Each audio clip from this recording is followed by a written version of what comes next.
Hi, my name is Heather Mackey. I am the owner of Rare Bird Medicine.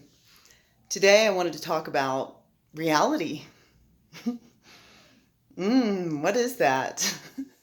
Can anyone tell me, please? I pinch myself, therefore I exist. What if that's just part of the matrix of the dream? So, in my estimation, there are, at Earth School, not even just 7.8 billion realities. Two-leggeds can be a little egocentric, myself included, that just kind of is the nature of the matrix. But there's 7.8 billion people, and there's the reality that a rock faces, there's the reality that a tree faces, there's a hummingbird's reality, there's the reality of an insect and their perspective. And the reality of a religious or a spiritual person, there's their reality and their perception, and the reality of a scientific person, there's their reality and their perception. And the fun thing about existence is that everyone thinks their reality is right. A lot of righteousness tends to come with realities. My reality is the right way. I'm Baptist, you should be Baptist. My reality is the right way. I'm scientific, and being Baptist is foolish. You should be scientific. Same energy. Right. I'm right. In my own case, I'll take accountability for righteousness in the realm.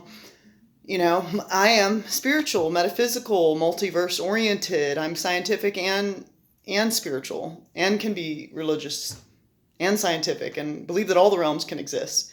And I'm right. What a nut. No, I'm an opinion sack. Science is an opinion sack. It's a sack of theories, actually, is what science is. And, religion in all the various forms, opinion sacks. Spirituality in all its variant forms, opinion sacks. Pick any topic: truth, compassion, justice.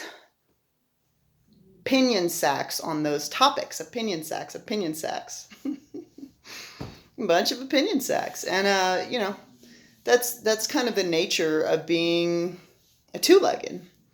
I often wonder if the four-leggeds or if the plants are like, well, my opinion is this, or if they're just tapped into a fundamental truth.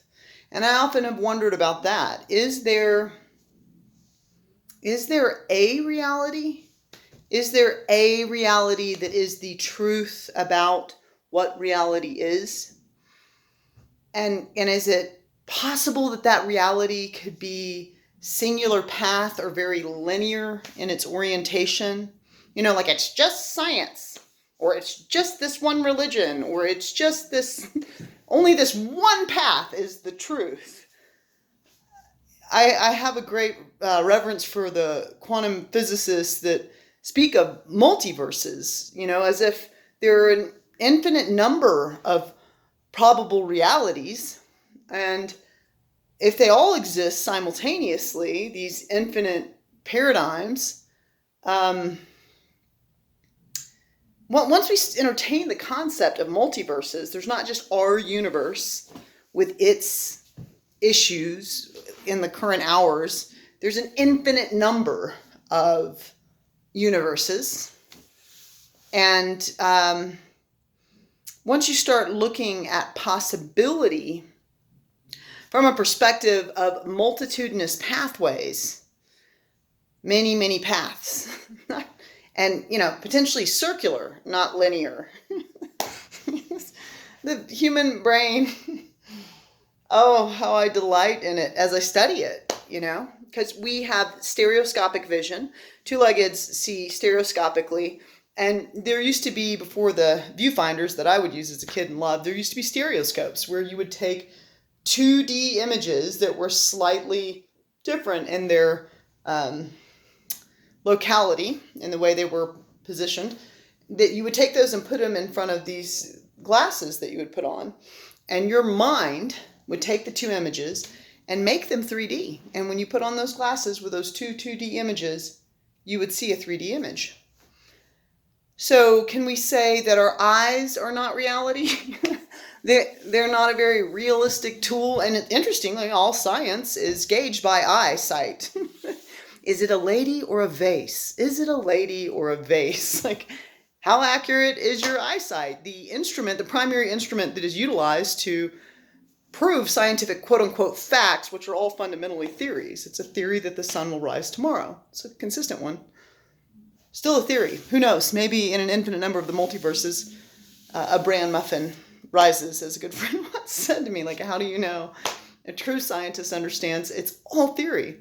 And I love the scientists, I love the religious people, I love the philosophers, I love the spiritual entities that have been my teachers, that have asked me to open up the pathways, to open up the possibilities. I've had a lot of righteousness in this life. I've drawn a lot of polar opposite opinion people to me, probably because in my youth and in my hubris, I just wanted to really tickle ideas and test ideas to see if my own theories would hold up under the weight of scrutiny. And how do you prove reality? Is it that which can be measured? Because how big is love? How much does it weigh? Where is it located? Can you show me the location of your mind? And no, your brain is a different thing. So like, where is your mind? What spatially, where is that inhabited? Where do you hold consciousness? Is it based on variant responses from your brain system, or is consciousness an independent construct? You know, it's like, I used to get angry, you know, I'd get real angry and frustrated in the righteousness of my own opinion sack. And honesty with the self, a good way to get honest with the self is to actually slow down a little bit, back up a little bit and go, do I constantly advocate that I'm right about my opinion? Do I only enjoy engaging with others that agree with my opinion? Do I get frustrated or angry or irritated if I have to be exposed to realities beyond the one that I say is okay to exist based on my cognitive reasoning and a mode of understanding and intuition, or depending what tools you felt would be good to discern what it all means? So the thing is I think it'd be really miraculous if someone's really sitting with those questions and being honest with the self. I think it'd be miraculous if someone was like, you know, no, I'm never righteous about my own opinion.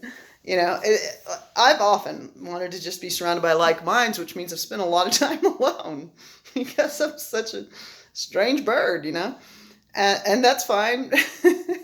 Luckily, with 7.8 billion people, there's some pretty awesomely unique matrices here. And I'm learning that there are many worlds.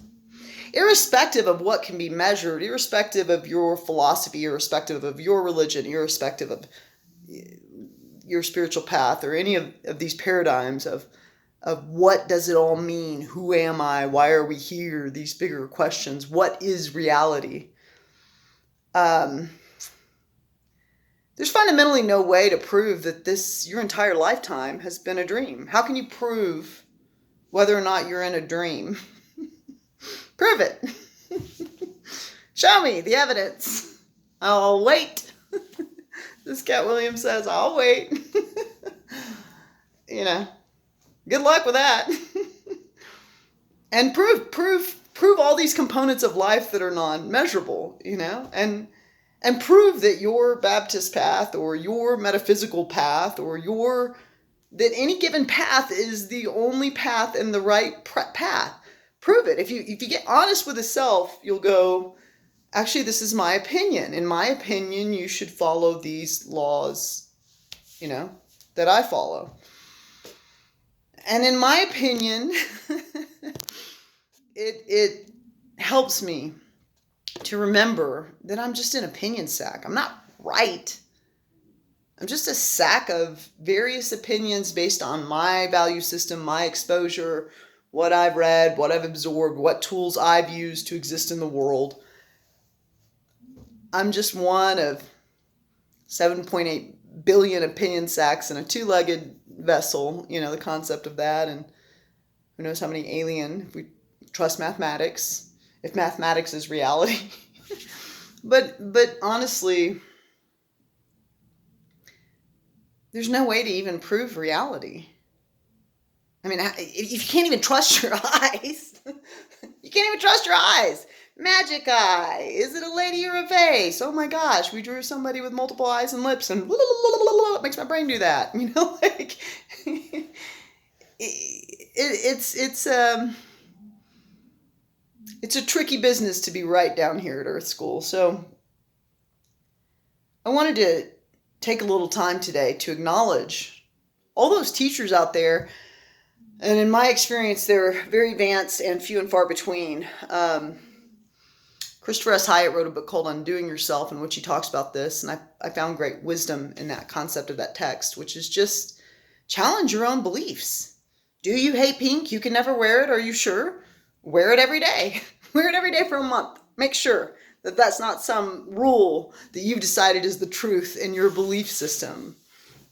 Do you love horror? Try watching a love story. Do you love stories? Try watching some horror. Like, just breaking yourself out of the box of your belief matrix, because your belief matrix says the whole pie can only have this slice.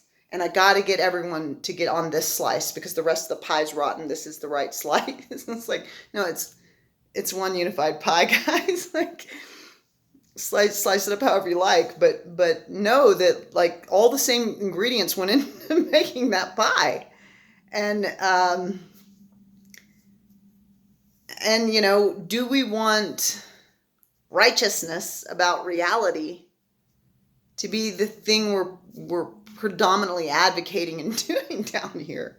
Maybe just Heather Mackey has her reality, and there's never another entity that will ever have this reality, and there's no other entity that will ever have your reality. You bring a really unique snowflake thumbprint-like distinct awareness of the concept of the whole pie. And perhaps they're all right. Perhaps reality is multifaceted. Perhaps the emptiness is prismatic in its capacity to be experienced based on the consciousness held about each little atom that ever is, was, or will be. Life. So much meat on the bones there.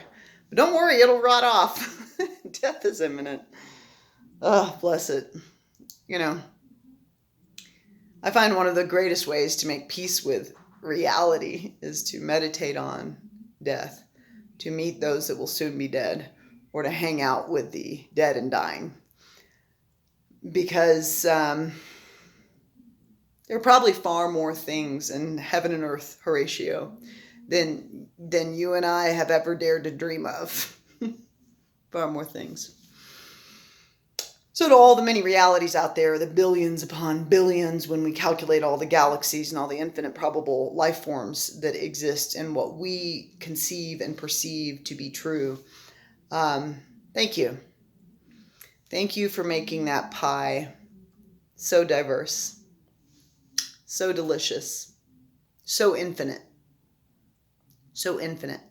May we honor and celebrate the diversity that is reality. Blessed be.